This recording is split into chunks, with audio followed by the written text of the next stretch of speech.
نبی کریم صلی اللہ علیہ وآلہ وسلم کی وفات کا جب وقت قریب آیا، اس وقت آپ صلی اللہ علیہ وآلہ وسلم کو شدید بخار تھا۔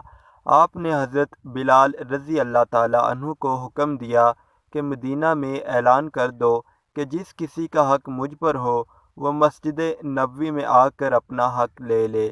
مدینہ کے لوگوں نے یہ اعلان سنا تو آنکھوں میں آنسو آ گئے اور مدینے میں کہرام مچ گیا۔ سارے لوگ مسجد نبوی میں جمع ہو گئے۔ صحابہ کرام رضوان اللہ کی آنکھوں میں آنسو تھے، دل بے چین و بے قرار تھا۔ پھر نبی کریم صلی اللہ علیہ وآلہ وسلم تشریف لائے۔ آپ کو اس قدر تیز بخار تھا کہ آپ کا چہرہ مبارک سرخ ہوا جا رہا تھا۔ نبی کریم صلی اللہ علیہ وآلہ وسلم نے فرمایا، اے میرے ساتھیو، تمہارا اگر کوئی حق مجھ پر باقی ہو تو وہ مجھ سے آج ہی لے لو۔ میں نہیں چاہتا کہ میں اپنے رب سے قیامت میں اس حال میں ملوں کہ کسی شخص کا حق مجھ پر باقی ہو۔ یہ سن کر صحابہ کرام رضوان اللہ کا دل تڑپ اٹھا۔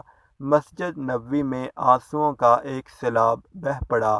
صحابہ کرام رضوان اللہ رو رہے تھے، لیکن زبان خاموش تھی کہ اب ہمارے آقا ہمارا ساتھ چھوڑ کر جا رہے ہیں۔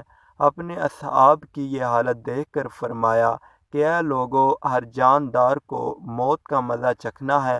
میں جس مقصد کے تحت اس دنیا میں آیا تھا وہ پورا ہو گیا۔ ہم لوگ کل قیامت میں ملیں گے۔ ایک صحابی کھڑے ہوئے، روایتوں میں ان کا نام عکاشہ آتا ہے۔ عرض کیا، یا رسول اللہ صلی اللہ علیہ وآلہ وسلم، میرا حق آپ پر باقی ہے۔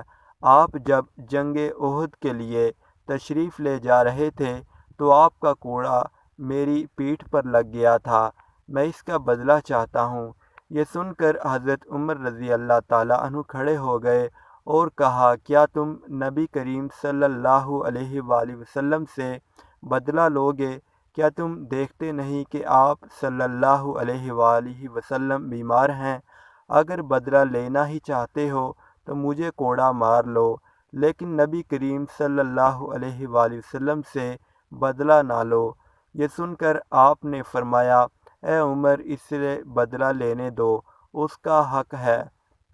اگر میں نے اس کا حق ادا نہ کیا تو اللہ کی بارگاہ میں کیا منہ دکھاؤں گا، اس لیے مجھے اس کا حق ادا کرنے دو۔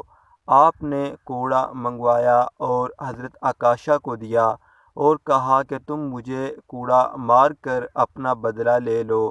حضرت صحابہ کرام رضوان اللہ یہ منظر دیکھ کر بے تحاشا رو رہے تھے۔ حضرت عکاشہ نے کہا کہ اے اللہ کے رسول، میری ننگی پیٹھ پر آپ کا کوڑا لگا تھا۔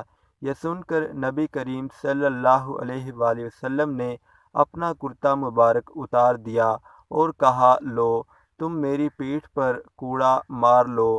حضرت عکاشہ نے جب اللہ کے رسول صلی اللہ علیہ وآلہ وسلم کی پیٹھ مبارک کو دیکھا تو کوڑا چھوڑ کر جلدی سے آپ صلی اللہ علیہ وآلہ وسلم کی پیٹھ مبارک کو چوم لیا اور کہا، یا رسول اللہ، فداک ابی و امی، میری کیا مجال کہ میں آپ کو کوڑا ماروں۔ میں تو یہ چاہتا تھا کہ آپ کی مبارک پیٹھ پر لگی مہر نبوت کو چوم کر جنت کا حقدار بن جاؤں۔ یہ سن کر آپ صلی اللہ علیہ وآلہ وسلم مسکرائے اور فرمایا، تم نے جنت واجب کر لی۔